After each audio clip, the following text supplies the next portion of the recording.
digo, si estamos todos en la calle, todos luchando, qué bueno, qué bueno. Para que no haya más muerte de mujeres pobres, para que podamos sí defender la vida. Ahora nueva corriente que dicen que salvan la vida, que usan los pañuelos celestes, no son los que quieren la vida de las mujeres. Tenemos que decidir nosotras. Y 30.000 detenidos y detenidas, desaparecidos, presentes, ahora y siempre, hasta la victoria, siempre. ¡Venceremos! ¡Venceremos! ¡Venceremos!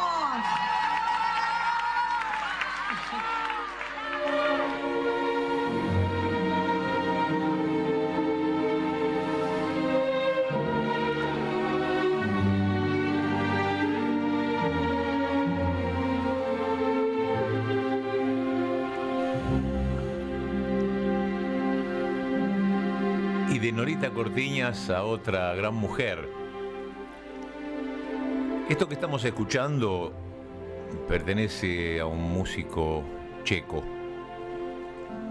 llamado Gustav Mahler, que murió ni bien comenzaba el siglo XX, pero era director de orquesta, laburaba de director de orquesta. Le decían el músico veraniego porque en sus veranos solamente componía, cuando tenía esos 3 meses de recesión, tenía una especie de casucha al lado de su casa donde vivía con la familia y ahí componía y no quería que lo jodan, por supuesto. Y compuso sus casi 10 sinfonías allí y otras tantas obras, pero no tantas, no era tan prolífico. Lo que sigue, tenía una vida sentimental fuerte. Se enamoró mucho. Aquí estamos viendo a Gustav Mahler con Alma. Ella es Alma Mahler, una mujer muy importante, no en la vida de Mahler, una mujer muy importante para la época.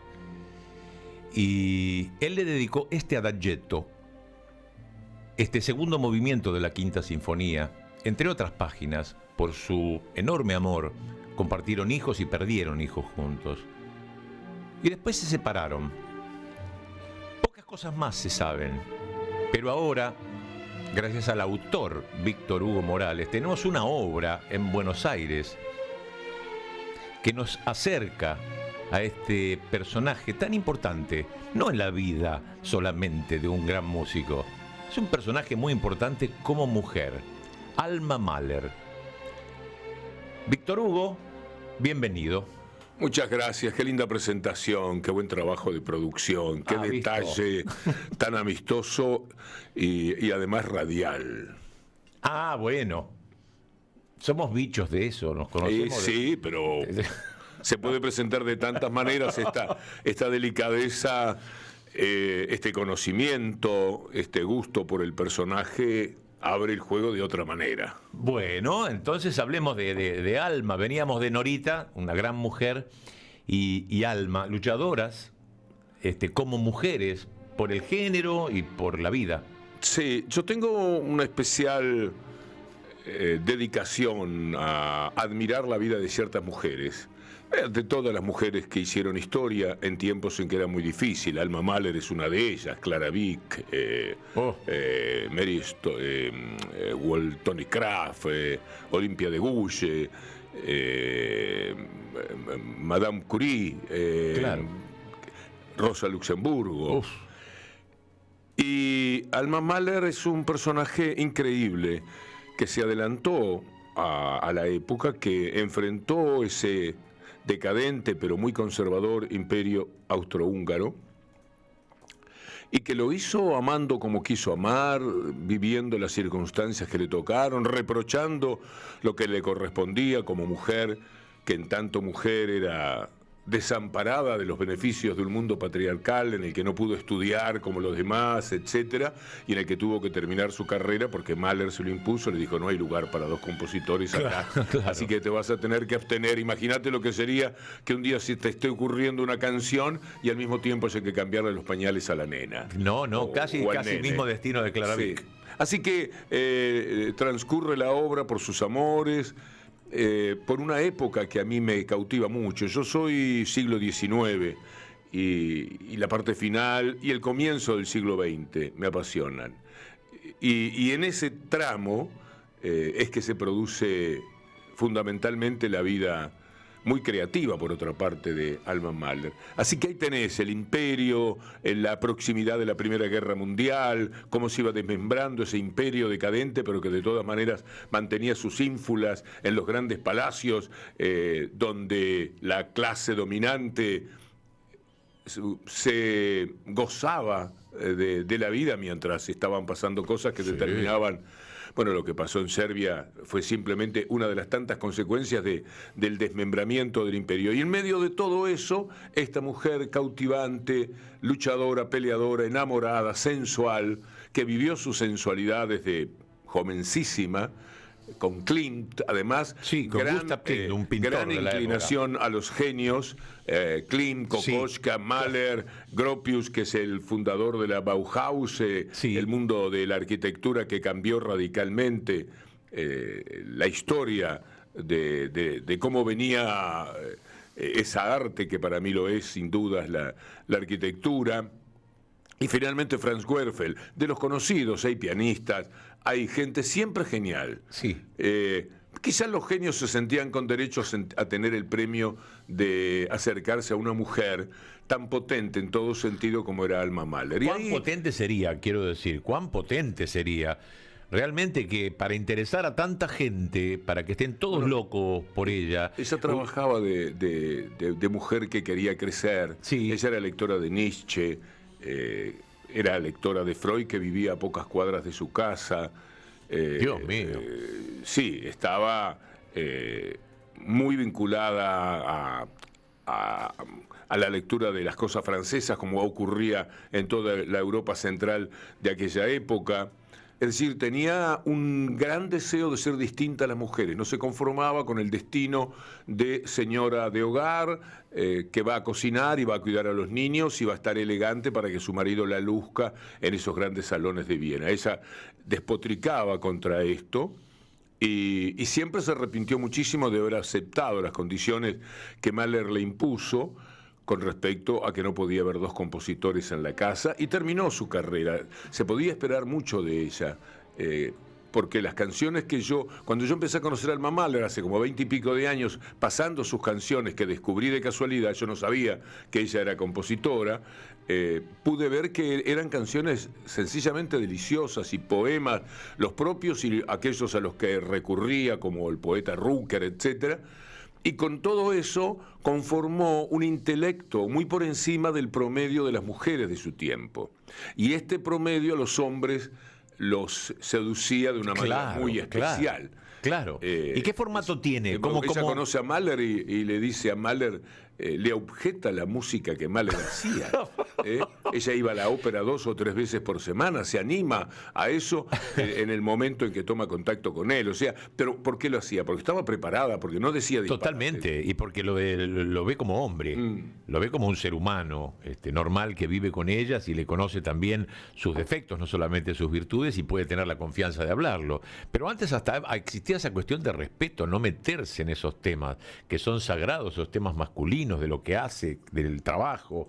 Y lo de Mahler era un trabajo más allá de una inspiración. Además de ser un tipo que yo admiro tanto, que no hay nota que haya escrito, aunque sea un solo la, que no me emocione de Gustav Mahler. Es un músico tremendamente genial. Y ahora hablemos de la parte que le tocó, porque la sufrió mucho la separación, hasta el último de sus días. Sí, ella empezó a ser infiel a cierta altura con Gropius. En principio, para colmo, Gropius tuvo la indelicadeza, la locura de escribirle a Mahler. En realidad le hizo llegar a Mahler una carta que supuestamente estaba destinada a ella, pero que la leyera Mahler, informándole de lo que estaba pasando en la relación que tenía con Alma.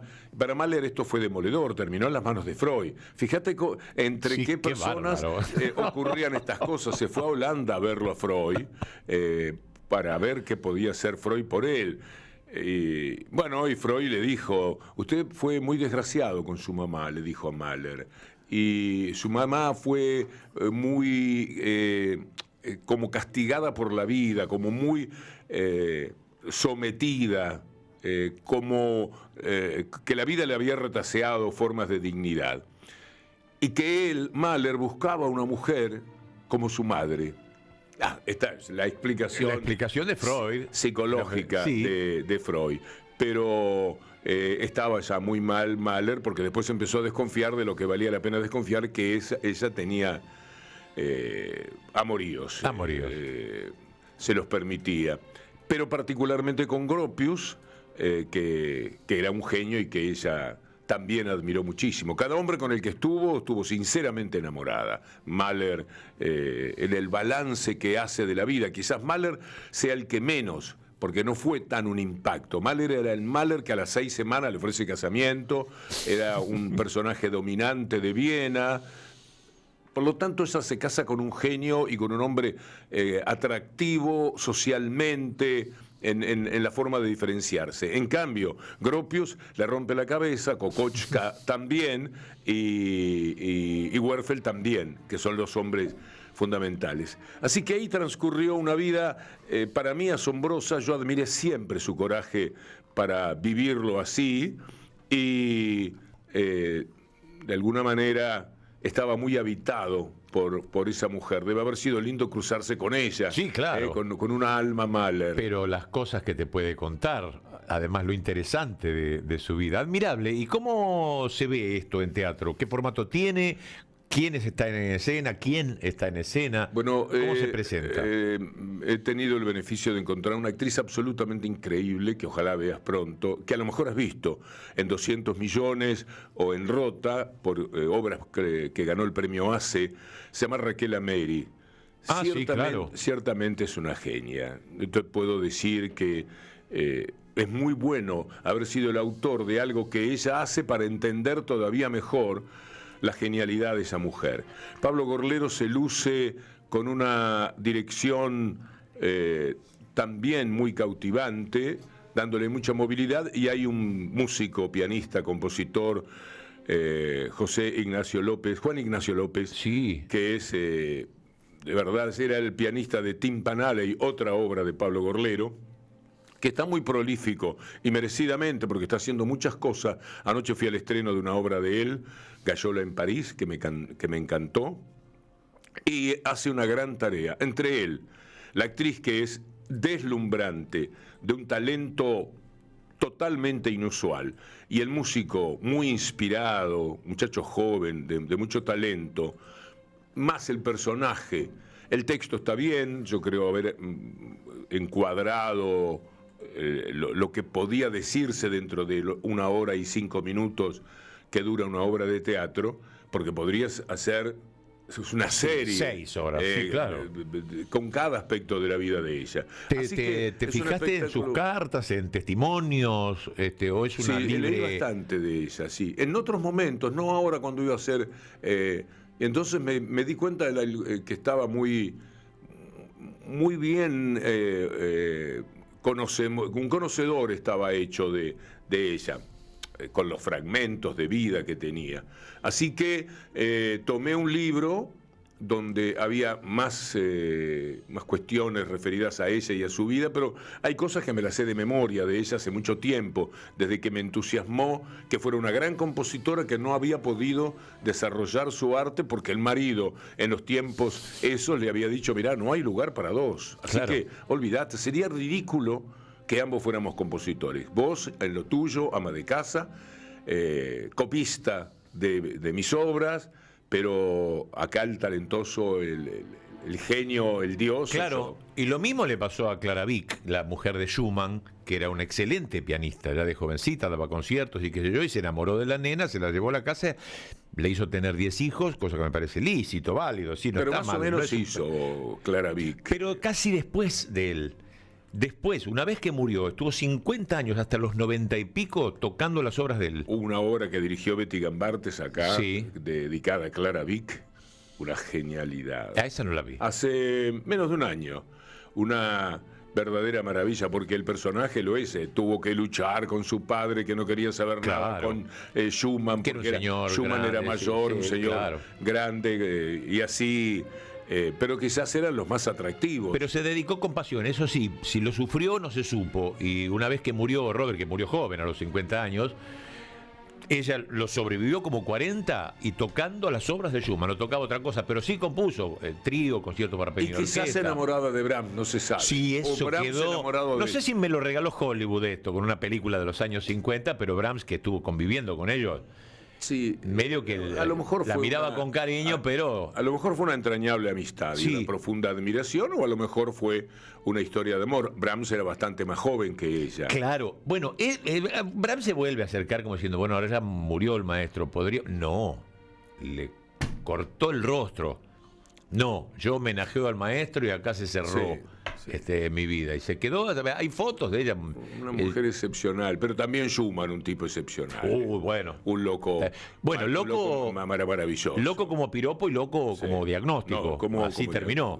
Sí, exactamente. Y no pudo ser pianista porque se rompió un dedo justamente por hacer ejercicios de más. Es como un futbolista que se rompe una pierna por ejercitar de más. Quería una mano más amplia. Que a veces... Y se ponía corchos y unas máquinas que están diseñadas. Es todo un problema para los pianistas. A veces la mano grande y a veces la mano chica. Horowitz tenía la mano grande. Sí. Y entonces... yo no entiendo nada, yo no sé tocar el do, pero he leído cómo al sobrarle dedos espacio, para lo que... las teclas que caben normalmente en la mano, tenía algún problema. Y después están las manos chicas. La de Barenboim, por ejemplo, es una empanadita. Que tienen que hacer. Pero ¿cómo logran? ¿Cuánto más habilidoso? Y bueno, son aquellos delanteros de 1,50 m que después te meten goles de cabeza y superan a los demás. Son cosas raras, porque la manito de Barenboim... Bueno, estamos con Víctor Hugo Morales, abrimos a la mesa y es imposible no mirar la realidad. Ya nos salimos de lo bello, que es hablar de la Belle Époque, de Alma Mahler y de la música de Gustav Mahler y de Schumann, y tenemos que pasar a esto, Víctor Hugo, bueno, pero que también existe, y es la realidad. No vamos a hacer un recuento de las cosas que nos avergüenzan, que nos duelen, pero la pregunta va hacia nosotros mismos. ¿Qué nos pasa que podemos reaccionar furibundamente ante un festejo en pandemia, un 14 de julio, en Olivos, y ante semejantes cosas que nos ofrece este gobierno y una oposición que no existe, como la de la Unión Cívica Radical y demás, y quedamos ahí perplejos, como chupando un clavo sentados en una calabaza, como decía Serrat? ¿Por qué? ¿Qué pasó? ¿Una lobotomía? ¿Qué pasó? ¿Lo mañeto, como decís vos? No, muchas cosas, Yo creo que la pandemia también aceleró comportamientos individuales, nos quitó el espacio público, que es tan importante. Pero ya viene esto con un trabajo muy exitoso de las derechas internacionales. Yo he sido bastante lector de los neoliberales del siglo XIX, justamente, de Spencer, de Stuart Mill, toda esa gente, y eran tipos criminales. Están considerados próceres de literatura política, pero eran unos animales, un desprecio por los sectores inferiores económicamente, un rechazo tan grande y una fijación con que el Estado no puede existir, mucho menos para combatir el mercado y todo eso. Entonces son 300 años por lo menos de un gran combate que se aceleró en este siglo y que impuso una derecha absolutamente global hoy día, que se ha llevado todo por delante. En ese marco de ese triunfo brutal, de esa batalla cultural, económica y política, aparece un Milei, como apareció antes Macri, pero que son nada más que resultantes del inmenso poderío que esa derecha trágica tiene sobre nuestras vidas. Cuando digo esa derecha trágica, te digo Asociación Empresaria Argentina, de Mañeto, de Roca, de toda esa gente que el 12 de septiembre le dijo al que ganara las elecciones, esto es lo que hay que hacer, y Milei hace eso. No se fija en Milei, en el pobre estrafalario personaje que es Milei, pero detrás están los verdaderos causantes de toda esta tragedia económica que están padeciendo los argentinos. Vos mirás lo que hicieron en la misma Asociación Empresaria Argentina cuando ya estaba Milei en el gobierno aprobando todo lo que hacía. Mirá lo que es el Fondo Monetario Internacional, mirá la Casa Rosada, donde el mismo día pueden convivir el jefe de la CIA, la mujer que dirige el Atlántico Sur, los científicos, los ingenieros norteamericanos que vienen a controlar el río Paraná, la ANCHAM, que son los comerciantes norteamericanos afincados, las grandes empresas de la Argentina que se meten absolutamente en todos los temas, el embajador, que es el más agresivo de los embajadores de Estados Unidos que yo recuerde. Es una situación en la cual no podés pelear, estás con un cuchillo de madera. ¿Quién sos? Kicillof, Grabois, la gente que está dándole, la poca gente que se anima a darles pelea.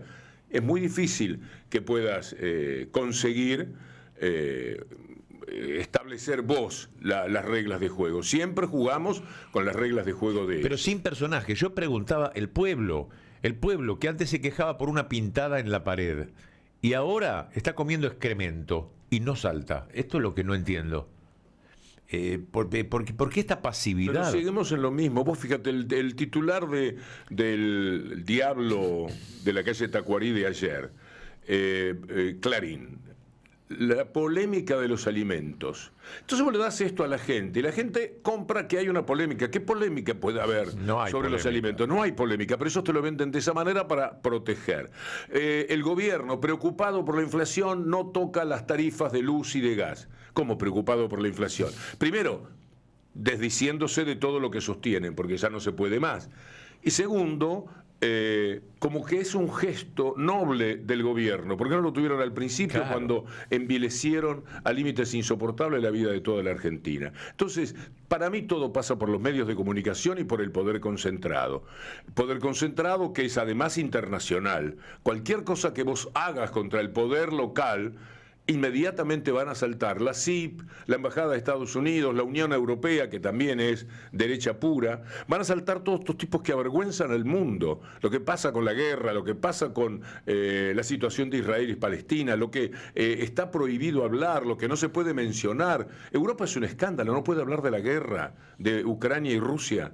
No pueden, porque hay que jugar directamente a favor de la OTAN jugando a favor de Estados Unidos, y todo es una gran mentira. Entonces vivimos dentro de un dominio atosigador, apabullante de esa derecha, que quiere las cosas de esa manera. Y localmente tenés un personaje que se corresponde con todo eso, que viene a ser Milei con toda esa runfla de Petovelo, ¿cómo se llama el que ahora es jefe de gabinete? Francos. Sí, claro. El otro día en una radio le hicieron escuchar declaraciones tuyas, no quiso opinar Franco, pero ¿qué opinás? Contestale a Víctor Hugo, contestale. No tengo por qué decirlo. Sí, lo escuché a Longobardi, que los pasó porque me lo mandaron. Que Longobardi decía, qué barbaridad, ¿dónde ha llegado el periodismo? ¿Por qué querían pasarle algo que dijo, que dije yo, para que el tipo opinara, para que el tipo me pegue? Ya lo llevaron a Menem hace una semana, 10 días. Sí, claro. Y Menem dijo, ese reloj. Fíjate el reloj que tiene Víctor Hugo, mirá, mi relojito de $35. Son una vergüenza, pero de esa manera estigmatizan. En estos días, claro, hace 3 días fueron contra Echarri. Echarri en la tapa de Clarín, en la tapa de la web, el miserable de Mañeto y todos los como los carontes, que son los que manejan, los que reman en el infierno llevando los cuerpos sin vida, atacaron a Echarri porque Echarri dijo, no, está mal la cosa, yo estoy teniendo que buscar en mis ahorros, tengo que vender algunos dólares para sobrellevar esto. Le contesta Karina Milei, esa que dice es que terrible es Moisés. eso. ¿Y quién lo toma? ¿Y quién titula? Y pone toda una nota en la cual dice, Echarri, el actor K, el actor esto y lo otro, lo denigra una vez más, para poder hacer pasar la vergüenza que significa que la mujer más poderosa que hay en estos momentos en la Argentina, eso, que se llama Karina Milei, le pegue a Echarri, que es un hombre de bien, un gran actor, un tipo que toda su vida ha trabajado con una elegancia espiritual muy grande que se le reconoce, pero Clarín le pega, claro, porque le va a pegar hasta el último día de su vida, porque no te van a perdonar. A Capitanich lo convirtieron en el asesino de la joven que fue asesinada en el Chaco. El asesino parecía Capitanich, porque Capitanich un día les rompió el diario. ¿te acordás? En una conferencia de prensa, partió el diario Clarín. Te siguen hasta el día del juicio final. Sí, y a vos también. A mí me han robado una fortuna. Sí. Me han invadido mi casa, me han robado mis cuadros. Me han querido mandar preso por una causa que tiene de 2 a 8 años, que es un disparate. Me atacan semanalmente, me atacan sus... pero yo ya tengo otro entrenamiento y yo también, como doy peleas, ya estoy habituado. Yo puedo decir que tienen las manos pegoteadas de sangre. Y tiene, bueno, además de ser cierto en la metáfora de lo que trato de decir, yo también les doy pelea, pero entonces me lo tengo que bancar. Con un cuchillito de madera contra tanques de guerra, drones, misiles, todo lo que ellos tienen, a través de gente que, siendo de mi mismo origen como periodista, no pueden dejar de ser meros carontes, como me permito decir, de este personaje crucial de la historia de la Argentina, que se llama Héctor Mañeto, que es el primer responsable de cuánta desgracia tiene la Argentina. Él es el ganador de la batalla cultural, es el que arrea a los otros empresarios hacia donde él quiere, y tenemos este comportamiento siempre depredatorio de los empresarios con respecto al pueblo. Está ahí la cuestión. Una inmensa cobardía política, con escasas excepciones, determina que nunca digan: a mí no me interesa tanto Milei. A mí la verdad ya me empieza a dar vergüenza atacarlo a Milei, porque es muy fácil. Claro. El pobre tipo te da tantas ventajas que mirarlo solamente a él, o a la hermana, o a la Petovelo, por supuesto que no tenés más remedio porque están haciendo mucho daño, y tenés que confrontar con eso. Pero el verdadero poder es el que está detrás, el que hizo que este país fuera estafado. En el 2015 esta era una Argentina vivible, una Argentina de buen salario, de buena jubilación, de creación de derechos, importante internacionalmente. Era un país en 2015. No le gustaba a la derecha. No. Combatieron con muchos favores de sectores que se traicionaron, clase media, por ejemplo. La clase media es una creación de las izquierdas y siempre la traicionan a las izquierdas. Es un karma con el que hay que convivir. Después, cuando ven que se equivocaron, como con Macri, vuelven sobre sus pasos y votan otra vez en lo que salió del gobierno de Alberto Fernández. Otra vez. El desastre periodístico lanzado a muerte, más la frustración que significó Alberto Fernández, y vuelven ellos. Volverán por 4 años, supongo, porque no hay manera de sobrellevar esto. ¿Tampoco pensás que puede irse antes? Que la pueblada pueda llegar a aparecer. Inspirado en aquella primera pregunta que te dice: ¿por qué no nos movemos? ¿Por qué no hacemos algo? Posiblemente a veces las puebladas cambien la historia. Pasó un 17 de octubre, pasó un 25 de mayo, quién sabe, pasó un 2001. Y uno tiene esperanza en eso, en el pueblo, en algo colectivo, más que en dirigentes, porque no se ve en la cabeza de algunos cuantos, pero tienen cuchillo de madera. El pueblo no. Lo que pasa es que el pueblo es uno, lo otro es gente. El tipo de clase media, mientras no sienta que no está acomodándose, acompasándose al nuevo tiempo, ese no va a salir. Y mientras no sale la clase media, como sucedió en el 2001, el pueblo está siempre, si el pueblo está. Es pueblo el que va a Plaza de Mayo, es pueblo el que va al Congreso, es pueblo el de los piquetes, es pueblo el que corta alguna ruta, el que corta una autopista. Todo eso es pueblo, pueblo que tiene hambre, pueblo que se queja, pueblo que quiere trabajo, pueblo que quiere un poco de justicia social. ¿No sabés lo que han dicho los autores? Bueno, sí sabés, del neoliberalismo histórico contra el sector. Había un tipo, ese Spencer que mencioné, decía que cuando uno ve un hombre desgraciado, lo que tiene que ver es un mal hombre. Vos fijate, sí, y yo creo que juegan un poco con eso, con estigmatizar de tal manera al ciudadano que sufre, que ya se convierte en un goce. Hoy Brustein escribe una muy buena nota en Página, hablando del goce que tienen unos sectores sociales con respecto a los que son más pobres que ellos. Siempre el de más abajo. Están gozando, no le alcanza a la gente con que le vaya más o menos bien. Quieren que le vaya mal a todos para que luzca lo bien que le va. Claro. Hay unas miserias humanas muy grandes en Sí, eso. muy bien. Bueno, lo que resalta es la condición humana en todo esto. Pero la condición humana a veces mancomunada, a veces los pueblos han cambiado la historia. Después los vuelven a engañar, pero han cambiado la historia. Tengo una cierta esperanza, una cierta fe, pero en el colectivo. Hay Sí. una esperanza que se puede tener, si ahora tenés 30 segundos. Sí, La esperanza es recuperar el poder político, que no es poca cosa. El poder real yo creo que está definitivamente perdido en esta etapa de la historia, y esta etapa no son los próximos 3 años. Poder real nunca más, que es el que dirige todo, pero poder político para ponerle un dique, para por lo menos trabarlos en la mitad de la cancha de vez en cuando, eso se puede recuperar. Pensemos que el candidato que se opuso a Milei terminó con el 44% de los votos. Era el ministro de la peor inflación desde los años 80 y pico para acá. Es decir, no estuvo tan lejos. Estuvo a 2,5 puntos de ganar en primera vuelta. Con poco más, manteniendo lo que ocurre en la provincia de Buenos Aires, por eso el ataque perpetuo a Kicillof, sí, permanente. de la mafia de Clarín particularmente, porque ahí está el resorte de resistencia más importante, inobjetable en lo humano, excepcional en la prestación de sus servicios, en su trabajo, etcétera. No tienen con qué darle. Entonces, de todas maneras lo van a atacar. Fortaleciendo eso y recuperando algunos valores del gobierno anterior también. Yo creo que una cosa que... Me estás hablando de Alberto. Sí. ¿Visto hoy, Alberto?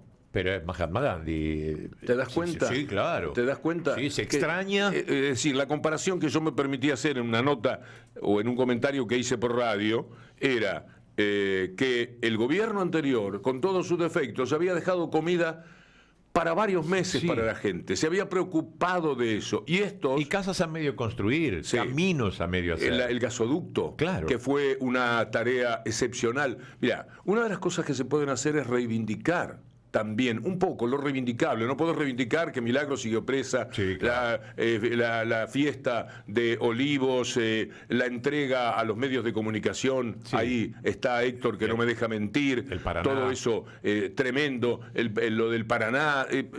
Muchas cosas. Lo de Vicentín. Sí. Vos podés pasarle muchísimas facturas. sí. Pero también hay un gasoducto que él prometió que iba a hacer y lo hizo. Lo hizo de verdad y está el Sí. gasoducto ahí, que es una fuente excepcional de riqueza para el futuro de la Argentina. Y vacunó al país No en se su despidió momento. a nadie. Es decir, no que quiero reivindicarlo, pero quiero Valorarlo. valorar un poco. ¿Para qué? Para no seguir clavándose puñales y aceptando que de esta gente, de esta inmensa porquería política que le han tirado al pueblo argentino, hay razones y argumentos por lo mal que se estaba. Es decir, la justificación para la torpeza y la crueldad que tienen es: estábamos como estábamos. Alguna gente lo compra por inocencia, otro lo compra por no dar el brazo a torcer, y otros, qué sé yo, vivirán de eso, algún sector periodístico. La realidad es que valdría la pena reivindicar algunas de las cosas del pasado inmediato, Sí. de los últimos 4 años. Porque es fácil comparar ahora, es fácil, es tangible. Algunos no se acuerdan cómo estábamos hace 10 años, pero bueno, por lo menos hace 4, vamos, hace un poquito de esfuerzo. ¿Cómo estabas vos? ¿Cuánta carne comías? ¿Qué gustos te dabas 4 o 5 años atrás? Martín. Sí, también hay que analizar la tarea permanente que se ejecuta sobre nuestra sociedad, porque estas son las circunstancias que estamos viviendo. Pero hay una tarea permanente sobre la Argentina, supongo que sobre otros países también, donde se enfrenta la sociedad, una parte de la sociedad contra la otra. Es decir, permanentemente se trabaja sistemáticamente para dividir a la sociedad. En su momento eran los inmigrantes contra los cabecitas negras, ¿no? Parecía que había sido al revés, digamos, que los inmigrantes eran los cabecitas negras y los dueños del país, los inmigrantes. Eso se dividió permanentemente. y se demonizó a los cabecitas negras toda la vida. Y se generó un permanente enfrentamiento. Es decir, el negocio del enemigo es dividirnos. Perón intentó hacer una sociedad solidaria, es decir, todo el mundo tenía derecho a las vacaciones, todo el mundo tenía derecho a un trabajo, todo el mundo podía ir a la universidad sin pagar, todo el mundo iba a cobrar aguinaldo, vacaciones pagas, iba a tener salud. Es decir, una idea de que todos tuvieran el mismo nivel, digamos, de acceso a las cosas. Por ahí había momentos que los inmigrantes italianos decían, pero yo tuve que hacer mi casita ladrillo por ladrillo, y esto le dan la casa sin ningún esfuerzo y lo pagan a los premios, bueno. Pero, digamos, son cosas de la distribución que genera ese tipo de resultados. Después, digamos, crearon la idea de los cucas, es decir, ¿quiénes eran los que actuaban mal, más allá de los resultados? Los cucas. Los kirchneristas, que el kirchnerismo no era peronismo, que los cucas eran los demonios de la sociedad, que Cristina era una chorra. Como no les alcanzaba eso para convencer del todo, estuvieron a punto de matarla. ¿Quién la iba a matar? Obviamente, Caputo le dio el dinero a Revolución Federal. Patricia Bullrich limpió los celulares de todo el mundo. El otro boludo dijo que cuando él estuviera rumbo a la playa, iba a zafar de que la mataran tranquilo, digamos, que él no iba a tener nada que ver. Y finalmente le dispararon. Sí, claro. La bala no quiso salir. Milagro de Néstor, digamos. Pero hicieron lo mismo que hicieron con John Lennon, con Martin Luther King, con Lincoln, con John Fitzgerald Kennedy, Bob Kennedy. Cuando alguien lo jode, lo eliminan y listo, y siguen tranquilos. El sistema del odio es el sistema del enemigo. El sistema del amor es el sistema de los pueblos. Los pueblos naturalmente tienden al amor, digamos, a jugar en el barrio. Si se dividen de un barrio a otro como deporte. Hay una actitud previa de solidaridad en la vida cotidiana. El negocio del enemigo es ese. Y es un negocio, y está bien dicho como lo calificó Víctor Hugo, porque ya se demostró en la justicia y la Cámara está a punto de dar un fallo contra el grupo Ford, porque en el análisis de la dictadura del proceso se demostró que las empresas Ford, Aluar, etcétera, etcétera. Blaquier, bueno, fueron los que organizaron a la dictadura para ejecutar a todos los que protestaban, hacían huelga, querían más ganancias. Las empresas, los CEOs de las empresas, le pasaban la lista de los que más luchaban contra las condiciones de trabajo y el ejército, que estaba chocho de que estos capitostes de la oligarquía empresaria le dieran 5 bolillas, sí, claro. Iban y ejecutaban orgullosos y después le traían, mire, ya no está mal. Ya nos pasó en los años 50, cuando no se bancaron que el peronismo generara esa civilización de la paz y del amor, y nos bombardearon, nos persiguieron, nos mataron niños, fusilaron en José León Suárez a todos los que querían que volviera. Bueno, digamos, y después nos tocó a los compañeros 30.000 desaparecidos, muertos, las mujeres tiradas de los aviones vivas, después de parir, después que le robaron los bebés. Cosas increíbles, que nunca hubo del otro lado una violencia similar. Pero ahora, Martín, fueron votados. No, pero fueron votados por parte del odio que han generado. Es decir, generaron odio contra los cucas, generaron odio contra el peronismo, generaron el odio sobre cualquier cosa, y la sociedad, que tiene razones para decir que merecen más, se lo agarraron con lo que le dieron. Digamos, bueno, tomen esto y entreténganse con esto. Y entonces ganó el odio, porque digamos, fue un voto de odio, no fue un voto de amor. A Milei lo votaron para joder a la casta, y la casta se suponía que éramos todos los que estábamos con alguna cuota de poder, cosa que no es cierta, digamos.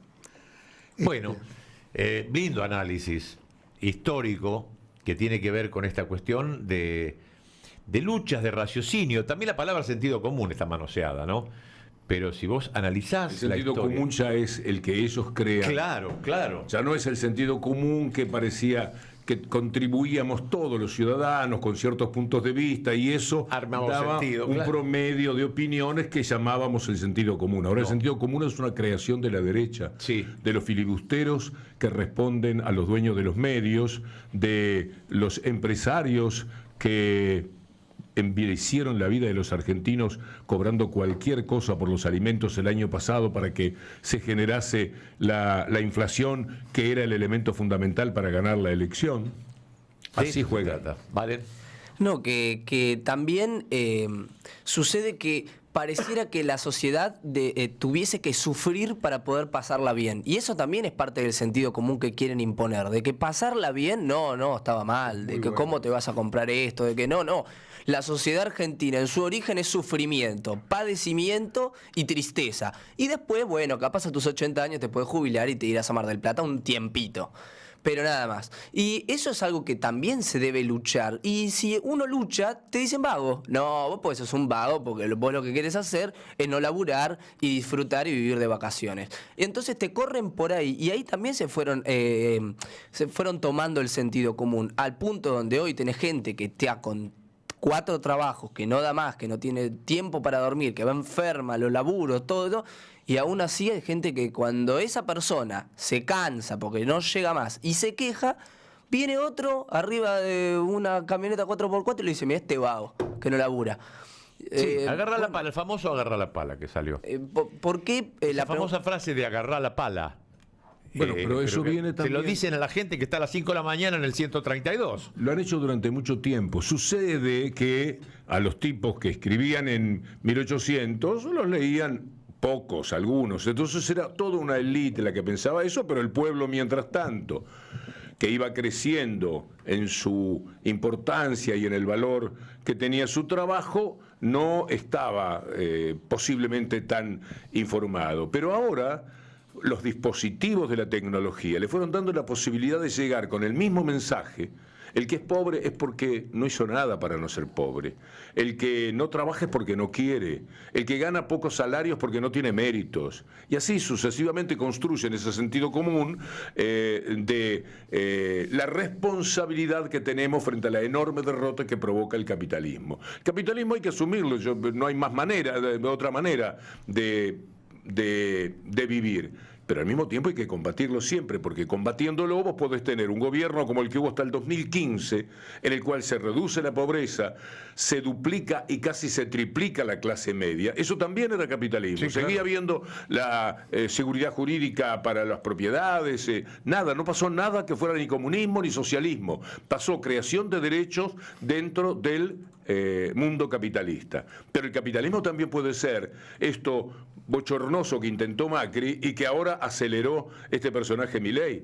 Entonces, dentro de ese capitalismo, en esos márgenes que hay, ellos siempre van a intentar justificar la falta de trabajo, por ejemplo, porque ellos necesitan de la desocupación. Necesitan El capitalismo de la esclavitud. necesita que haya un 40%, si fuera posible, de desocupados, porque entonces el trabajo vale menos y el desesperado pide menos por su trabajo. Una pregunta, que obviamente que las generaciones son distintas y los contextos y los marcos son incomparables, ¿no? Pero una generación de los 50, 60, 70 a la generación de ahora, ¿tiene más anticuerpos la generación de ahora que la de antes para defenderse de la derecha o tiene menos porque cada vez está más acorralada y con menos conocimientos? O no, o viceversa quizás. Yo creo que tiene menos ahora. Menos ahora. Sí. Me parece que han creado un aparato monstruoso, invencible, entre las redes, los medios de comunicación, que son los que fijan la agenda de las redes. La gente cree que lo vieron por las redes. Lo vieron por las redes que fueron determinadas por los medios de comunicación que dominan absolutamente todo y que son los que dan a entender cómo es el juego y cómo hay que jugar. Entonces, eso es arrasador. Tremendo. Y en los años 50 no era así. Era una discusión Mucho más culta. mucho más culta, Bueno, mucho más informada. Eso era uno de los puntos. Habiendo llegado a esa conclusión, ¿qué se puede hacer? Porque a mí me sucede como joven, y yo no soy ni súper leído, ni me considero súper culto, pero por lo menos trato de estar informado de las cosas que le van pasando al país, porque me siento parte y trato de estar informado. Pero hay mucha gente que por muchos motivos, capaz porque no tiene tiempo, porque no le interesa, porque capaz los políticos a esa persona la han decepcionado, no llega a esos conocimientos y no está informada. ¿Cómo se hace para combatir eso? Porque si obviamente estamos hablando de que hay sectores de poder que quieren manipular a la sociedad, es mucho más fácil de manipular si no está informada. Lo único que los puede destruir son ellos mismos. Es decir, el único enemigo que tiene Clarín es Clarín. ¿Por qué? Porque el cúmulo de mentiras, de disparates, en algún momento ya de vez en cuando les juega en contra. Ya no es lo mismo que hace 15 años, cómo prolifera la mentira. Siguen jugando igual porque no saben jugar otra cosa, porque tienen una vida verdaderamente de miserables. Nosotros no podemos hacer nada. Podemos mantener convicciones de los sectores que ya piensan lo que nosotros pensamos, que este es nuestro karma. Hablamos para gente, todos los que están escuchando en este momento, de casualidad puede haber uno que en un zapping radial extraño algo le atrajo y se queda un ratito. Entonces jugamos en una enorme desventaja, pero manteniendo las convicciones de los que ya piensan en el otro, en la solidaridad, en un mundo más justo, en la justicia social, en la creación de derechos.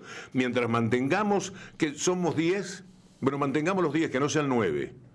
De los 10, vamos a tratar de llegar al grupo de desconformes que no tienen ideología, que son derecha o izquierda, nada. Son un 20, un 30% que fluctúa según su bolsillo, sus necesidades inmediatas, y al que, por más que vos les digas, corrupción, corrupción, puede votar como votó con un 20% de ventaja para Alberto Fernández en las PASO, porque tenía hambre, porque tenía muchas dificultades. Entonces, vamos a tener siempre granítico, un 30%, estos son números ficticios, pero aproximados, 30% de una derecha irreductible, que es la de Milei, la que quiere a Videla, la que quiere a los nazis, la que verdaderamente es lo que quieren. Y un 30% de la gente que sueña un mundo un poco más justo. Y quizás me quedé corto, 35 y 35, porque no sé si hay tantos librepensadores que no piensan, pero que por lo menos actúan fluctuando en su voto de una manera distinta de una elección a la otra, sin ningún compromiso moral ni ético, sino simplemente de acuerdo a su conveniencia. Entonces hay que esperar siempre que el resultado del neoliberalismo sea el que inexorablemente va a ser. Mata a la gente de hambre, le quita los... Ya sabemos, no voy a repetir lo que sabemos. El sector granítico, más los desconformes, que van a ser muchos más dentro de poco tiempo, dentro de 2 o 3 años, pueden permitir recuperar el poder político. Cuando recuperas el poder político, si haces como Alberto Fernández, haces poco, muy poco. Si vos recuperás el poder político con alguien que sea capaz de enfrentar al poder real y denunciarlo y subirse al estrado de todos los lugares del mundo y de la Argentina donde hay que presentar discusión, y si te animás a denunciar de una buena vez por todas quiénes son los monstruos de la vida de la Argentina, algo más vas a poder hacer. Y esta es para mí la manera de plantear la lucha. Maravilloso. Me queda para pensar y ya te despedimos. Muchas gracias por tanto tiempo, pero ahí mismo están las herramientas. A veces en las redes sociales hay un invento de estos últimos días que me llamó mucho la atención. Porque se está utilizando la cancelación, que es que no te den más bola, que se te vayan los seguidores de Instagram, de Facebook, de Twitter, que se te vayan. Cuando te cancelan por un hecho, por ejemplo, de abuso sexual, vos perdés una riqueza que valorás mucho, que posiblemente no es guita, pero son 2 millones de tipos que te siguen y en 2 días tenés 20 tipos que te siguen. Y esa riqueza que tenés, esa llegada a ese público casi íntima que te permiten las redes, es la cancelación y te sacan una facultad. Bueno, ahora están haciendo esto con gente muy famosa, especialmente actores, actrices, directores de Hollywood y de Europa, que no dan su posición respecto del Medio Oriente. A favor o en contra, pero posicionate. Basta de pasar por la alfombra roja y no dar bola al tema. Entonces le están sacando una millonada de seguidores. Si vos no te expresás acerca de lo que pasa en Gaza, se te cancela. Van perdiendo una riqueza que quizás no se mide en guita, porque son 4 o 5 chivos, pero dejan de tener la llegada en ese valor que le dan a la red social. Está el poder que tienen, y de antemano lo saben. Nosotros tenemos varios artistas que yo pienso que no están lejos de nuestro pensamiento, pero que no se expresan enfáticamente, se cuidan. Y sabes, un poco los entiendo, porque el castigo es muy grande. Mirá lo que hacen con el Charry. Charry es un milagro de haberse mantenido, porque de verdad que a poca gente le han pegado como él. Y Charry no debe haber tomado un centavo del Estado para él. Pero lo tienen completamente estigmatizado. Te siguen, te persiguen. Yo me doy cuenta. ¿Sabes qué hago yo cuando hago una nota con una figura de la actividad artística? No le pregunto nada de política, no lo quiero comprometer. Tengo una anécdota. Una vez Nancy Duplá, la adorable mujer de Charry, le hago una nota cuando estaba en la otra radio. Y ella me manda a decir si puede no transitar mucho por política, porque la tenían loca en ese momento. Y efectivamente yo no transito por el tema político. En la mitad del reportaje se había lanzado ella por su cuenta y por sí misma. Se traicionó ella y empezó a dar una pelea y una lucha que me hizo, ¿sabes qué? Me hizo llorar, porque fíjate el grado de compromiso que un ser humano de bien puede tener con lo que piensa, ¿no? Sí. Bueno, para el final, ¿alguna cosa de fútbol le querés preguntar, nene? Bueno, como si se viene la Copa América, a ver qué esperanzas tiene, sea de Uruguay, Argentina o más o menos. Con dos, ¿viste? Y por eso. Che, no, perdón, ¿qué pasa con este nene que estaba jugando en un club de barrio en Uruguay? Bielsa lo pone en la selección. Sí, metió 38 goles en 19 partidos. ¿Cómo? Pero qué genialidad este hombre. Hay que tener huevos para hacer esto. Sí, Bielsa es un tipo especial. Sí, y querido, ¿no? Sí. ¿El periodismo también se lo van callado? El periodismo deportivo es un sector no muy privilegiado en la zona del pensamiento. Yo lo integro, pero no sé bien cómo lo tratan. Sé que ha tenido algunas discusiones baratijas de esas de confrontar en algún momento. Bielsa es la medida más alta de ética posible en el mundo del fútbol. Es decir, está Bielsa y podés llegar a Bielsa, no voy a negar que haya quienes, pero más que eso no hay. No. Es un hombre excepcional. Y Uruguay tiene mucha suerte en tenerlo, y él ha tenido mucha suerte en que se le den algunos resultados que calman. Sí, claro. Porque como él juega, apenas vienen las derrotas, dice, no, que manda a todo el mundo al ataque, que así cualquiera, yo les digo que vayan al ataque. Él no lo hace así, lo hace con una inmensa sabiduría. En un fútbol como el uruguayo, que en mi tiempo y con grandes jugadores, igual cuando de visitante cruzábamos la mitad de la cancha, cantábamos el himno. Es decir, jugando de visitante. Y él, Tavares ya lo había conseguido en parte. Te pone a un equipo que te da gusto ver. Sí, claro. Eso, cómo le ganó a la Argentina, fue impresionante. Sí. La verdad fue maravilloso. Y cómo le ganó a Brasil, fue... Sí, pero pasó por arriba. Y yo la verdad es que me alegraba, obviamente por Uruguay, pero me alegraba por él también. Claro. Porque sé que necesita de eso, porque juega contra el mundo, él juega solo. Él juega sin los medios, sin los dueños de los medios, con la mediocridad nuestra de los periodistas deportivos.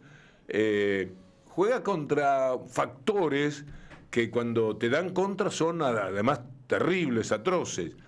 Y juega con la misma convicción siempre, al fútbol y en la vida, porque, cuidado, juega como vive, en el sentido de ser una persona ética. Sí, y humilde. Sí. Y humilde. Víctor Hugo, muchas gracias. Suerte con Alma Mahler. ¿Dónde se la ve? Porque no lo dijimos. Vale la pena, sí. Pueden pasar por Alternativa Teatral. Mirá en Alternativa después las cosas que dice la gente de la obra. Bueno. Es muy emocionante. Pones Alternativa Teatral, Alma Mahler, y salen, y por ahí está el comentario del público. Críticas todavía no tengo, hay una nota, alguna nota que han hecho, pero de lo que podríamos llamar la previa. Sí. Yo tengo la esperanza de que aparezcan las críticas, porque tengo fe de que van a ser muy buenas. Como el público lo dice ahí. Es Sala González Tuñón, del Centro Cultural de la Cooperación, los jueves lindo, a las 20 Corrientes. horas. Muchas gracias. Jueves a las 20 horas. Bueno, dejame un par de entradas y una pizza paga al lado. También, Sí. porque hoy salir es No, una si vas inversión. a ir- No, te estoy jodiendo. No, si vas a ir. ¿Sabes qué gusto me daría y qué utilidad que lo vea? Porque yo le tengo fe al equipo. Bueno. Entonces, quiero que lo vean mucho porque van a hablar, yo creo que bien de la obra. Bueno. Como ya está sucediendo. Después echale un vistazo a lo que dice la gente. Sí, cómo y no, los ahora allí se lo críticos- busca. Los críticos con los que me he encontrado y las personas de teatro. Que además Pablo Gorlero es un señor. Pablo, No, Pablo está hecho un capo. No sabés Sí. lo buena que es la obra de anoche. Tenés que verla. Un cantor de tango. Ahora no me sale el nombre propio. Coutoune se llama. Coutoune. Sí. Es en el patio de actores. La obra se llama Gayola en París. Yo fui a ver un actor. Una obra me imaginaba. Gayola en París. Un argentino que está preso Arola, en París. qué sé yo, sí. No sabés el cantor que es el tipo. qué lindo. Gracias a Dios, después lo que venía para mí era ir a verlo a Cucuza Castielo, al CAF. Y Cucuza es Sí, Gardel claro, en este sí. momento. Pero el cantor se canta como 6 o 7 tangos. Va hilvanando la obra con los tangos. Te puedo decir la voz del tipo, la pinta del tipo, casi le tiro con algo. Sí, un hombre muy atractivo, de 50 años, le calculo yo, ¿viste? Ni un gramo de panza, por eso puede hacer de boxeador, una voz, un cantor y un actor muy bueno. En un libro muy accesible para el espectador, muy bueno, en el que se cuenta la historia de un boxeador argentino a pelear, lo traicionan, se venga y está en cana. Esa obra también. Víctor Hugo, muchas gracias. A Te ustedes, escuchamos chau, chau. siempre, te seguimos por donde estés. Víctor Hugo Morales con nosotros. Ya volvemos. No terminó la tarde. Es solo unos segundos y volvemos con más. Vení cuando quieras.